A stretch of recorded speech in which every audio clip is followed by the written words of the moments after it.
साथियों नमस्कार। आज आप लोगों के समक्ष सहारा के ऐसे पीड़ितों की कहानी रखने जा रहा हूं जिसमें आप लोग पाएंगे कि सहारा समूह ने किस प्रकार से कोई भी क्षेत्र अछूता नहीं रखा जहां सहारा समूह के लोगों ने गुमराह करके प्रपंच रच करके हिंदुस्तान के जनमानस को ठगा ना। साथियों मैं बात कर रहा हूं आज सहारा क्यूसॉप के बारे में।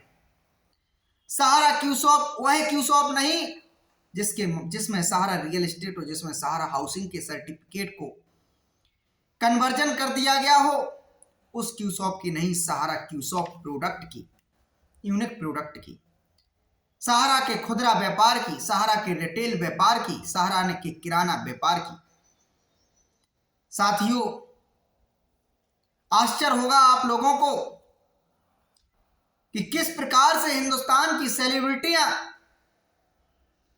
हिंदुस्तान के स्टार यानी क्रिकेटर जिसे अभिनेता नेता कहा जाता है, उन लोगों ने सहारा के निवेशकों का पैसा प्राप्त करके सहारा क्यूसॉप का महिमा वर्णन किया और हिंदुस्तान के हजारों लोगों को ठगवाने का काम किया। साथियों बात सन 2012 की है जब सहारा ने उत्तर प्रदेश से घोषणा की कि सहारा रिटेल व्यापार क्षेत्र में उतरेगा, रिटेल का व्यवसाय करेगा, खुदरा व्यापार में उतरेगा, क्वालिटी प्रोडक्ट उपलब्ध कराएगा, मिलावट के खिलाफ जंग लड़ेगा। तमाम सारे विज्ञापन ऐसे जारी किए गए जिस पे सरकार को भी आपत्ति थी। सहारा के वो सारे झूठ आज दिन तक हवा में है। साथियों खबर छपी थी सन 2013 में कि अब आपको घर बैठे सहारा मोबाइल क्यूसॉप सहारा के प्रोडक्ट उपलब्ध कराएगी। साथियों खबर यह भी थी कि सहारा इंडिया परिवार क्यूसॉप के माध्यम से 2.5 लाख लोगों को रोजगार देगा। जिस समय साथियों सुप्रीम कोर्ट अपना एक आदेश दे चुका था कि सहारा से भी सहारा रिफंड अकाउंट में सहारा रियल एस्टेट और सहारा हाउसिंग के निवेशकों का 24,000 करोड़ रुपए जमा कराए, उस समय जिन लोगों को यह आदेश मानने की जिम्मेदारी थी सहारा समूह और खास करके उनके सहारा के शीर्ष प्रबंधक सुब्रतो राय, उनकी जिम्मेदारी थी इस आदेश को मानने की। लेकिन आदेश की परवाह किए बिना सहारा समूह निवेशकों के धन से खिलवाड़ कर रहा था। उस समय सहारा के एजेंटों और निवेशकों को लग रहा था सहारा का शीर्ष प्रबंधन हमारे हितों को मजबूत कर रहा है। सहारा समूह क्यूसॉप के प्रोडक्ट लेकर आया, मिलावट के खिलाफ जंग बताया, 2.5 लाख लोगों को रोजगार के सपने दिखाए। दिन था मंगलवार का, माह था नवंबर, सन था 2013।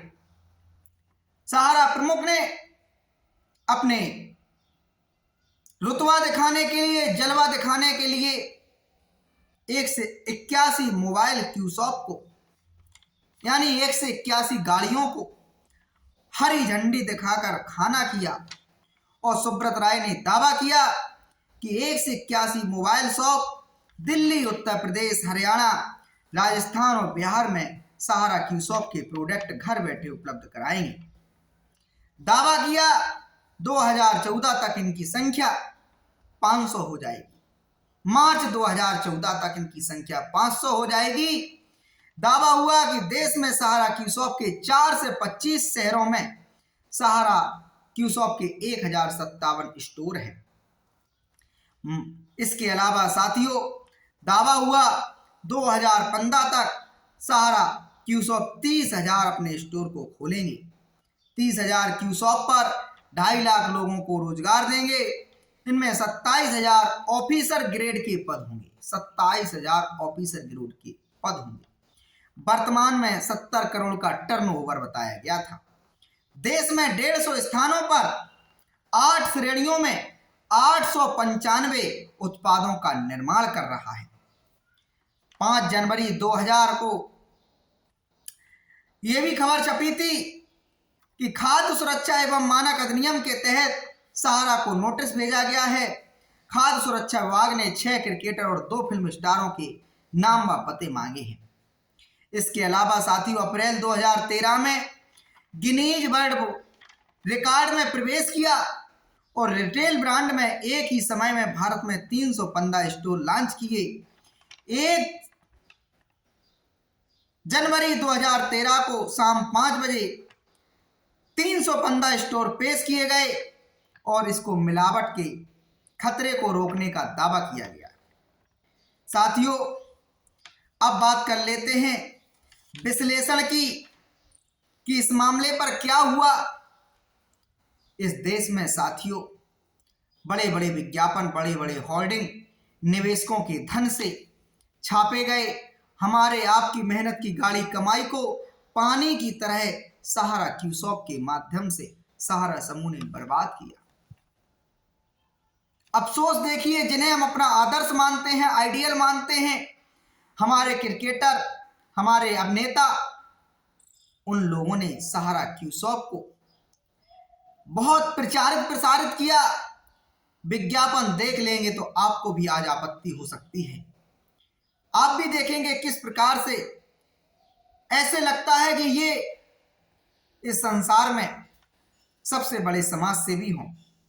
युवाओं की चिंता बता रहे हैं, कैंसर के खिलाफ, किडनी की तमाम सारे रोगों को खिलाफ सहारा की मुहिम को बता रहे हैं। जबकि हुआ क्या साथियों, हिंदुस्तान में है सैकड़ों फ्रेंचाइजी के लोगों, जिन लोगों को स्टोर दिए गए, उन लोगों का आज दिन तक जो सहारा ने सिक्योरिटी जमा कराया था वो फ्रेंचाइजी देने के लिए, वो सिक्योरिटी तक वापस नहीं किया। लोगों से 5-5 लाख रुपए, 10-10 लाख रुपए जमा करवा लिया गया। क्यूसॉक के प्रोडक्ट को उपलब्ध नहीं कराया, समय पर उपलब्ध नहीं कराया। क्यूसॉक के प्रोडक्ट को जिस प्रकार से दावा किया गया कि 895 उत्पाद हैं, जिस प्रकार से दावा किया गया कि ये 150 स्थानों पर निर्माण कर रहे हैं। साथियों, आज जांच का विषय है कि 150 जिन स्थानों पर सहारा क्यूसॉक ने अपने उत्पादों का निर्माण करने का बयान दिया था, उन 150 स्थानों की जांच हो कि उन स्थानों पर वर्तमान में कौन से प्रोडक्ट का इस्तेमाल हो रहा है, कौन से प्रोडक्ट का निर्माण हो रहा है। क्या सहारा समूह ने कोई जिस प्रकार से तमाम सारी क्रियाकलापों को अंजाम दिया, क्या सहारा क्यूसॉक ने भी अपने प्रोडक्ट का नाम बदल के, अपनी कंपनी का नाम बदल के किसी थर्ड पार्टी को वहां नहीं दे दिया है, नहीं सौंप दिया है? क्या कई दूसरे लोग इन उत्पादों का निर्माण, कहाँ चली गई वो मशीन्स, कहाँ चले गए वो सहारा क्यूसॉक के वैन, मोबाइल वैन, कहाँ चली गई वो गाड़ियाँ? वो फ्रेंचाइजी जिन लोगों को दी गई थी, उन लोगों के क्यों सिक्योरिटी वापस नहीं किए गए? यहाँ तक कि उन लोगों का जो प्रोडक्ट उपलब्ध कराए गए थे वो माल खराब हो गया, एक्सपायर हो गया। सहारा ने लेकिन नया माल नहीं दिया, ना ही पुराने माल को वापस उठाया। ये दुखद, ये हास्यास्पद घटनाएं हमारी सरकारों को शर्मसार करती हैं, हमारे सरकार में बैठे हुए जिम्मेदारों को शर्मसार करती हैं। बरसों बीत जाने के बावजूद भी न्याय नहीं मिलता है। दर दर भटक रहे जनमानस, जनसमूह को क्या इस देश में अब अपनी बात रखने का, अपनी बात कहने का, अपनी बात मनवाने का कोई अधिकार नहीं बचा है?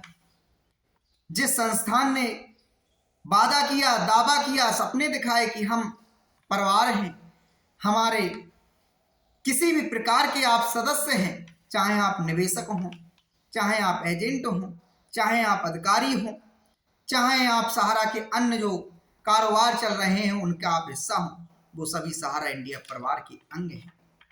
सहारा इंडिया परिवार के आप परिवार की बात की गई तो किस प्रकार से परिवार के, अपने ही परिवार के लोगों को खून के आंसू सहारा समूह रुला रहा है।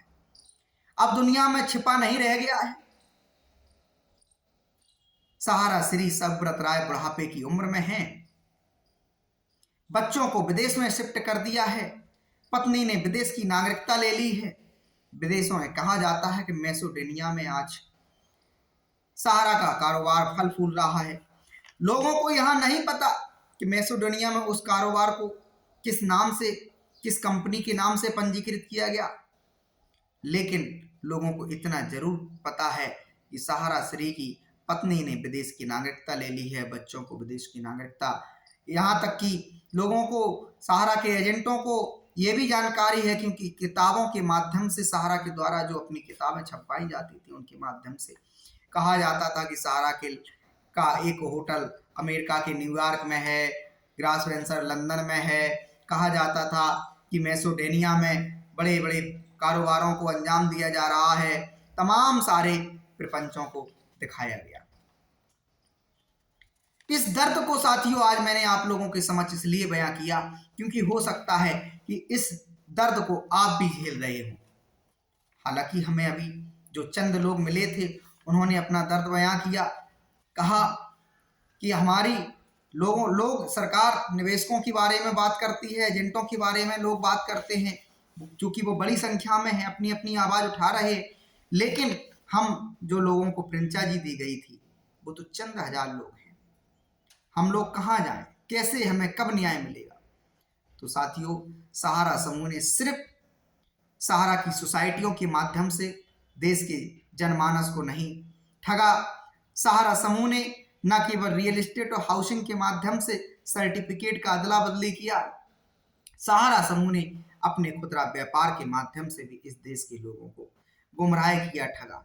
सहारा समूह ने तमाम सारे प्लास्टिक के कार्ड छाप करके सपने दिखाए कि आपको इस पर रिवार्ड मिलेगा, आपको इस पर पॉइंट मिलेगा, आपको हमारे हॉस्पिटल में, आपको हमारी ब्रांच पे, आपको हमारे दुकानों पर इस कार्ड को दिखाने से छूट मिलेगी, बेनिफिट मिलेंगे, लकी ड्रा मिलेंगे। सहारा क्यूसॉप ने एक 12,250 रुपए की योजना चलाई थी, उसमें आप 12,250 रुपए सीधा जमा करें। सहारा के इंडिया परिवार के लोगों ने घर बनाने के सपने दिखाए थे, घर बेचने के सपने दिखाए थे, वहां भी लोगों का पैसा फंसा हुआ था। सहारा के लोगों ने इंश्योरेंस के सपने दिखाए, बीमा के सपने दिखाए, वहां भी लोगों को आज परेशानियों का सामना करना पड़ रहा है। तो साथियों, जिस प्रकार से सहारा समूह ने अपनी गलतियों में सुधार नहीं किया, अपनी गलतियों पे पर्दा डालने का काम किया, अपनी गलतियों को अपने एजेंटों पर, अपने अधिकारियों पर, अपने निवेशकों पर थोपने का काम किया, उससे इस देश को बहुत बड़ी क्षति हुई है। हमारी सरकारों को जितने गंभीरता से सहारा समूह के मामलों को लेना चाहिए वो अभी भी नहीं ले रही हैं। SFIO 744 की जो जांच होनी थी, अभी तक क्या हुआ कोई नहीं जानता है। इनकम टैक्स के पास मामला, कोई नहीं जानता क्या हुआ है। सेंट्रल रजिस्ट्रार सहकारिता मंत्रालय लगातार देख रहे हैं, कार्रवाई तो कर रहे हैं, लेकिन अभी तक उससे कोई बहुत खास सफलता मिलती हुई इस देश के जनमानस को नहीं दिखी।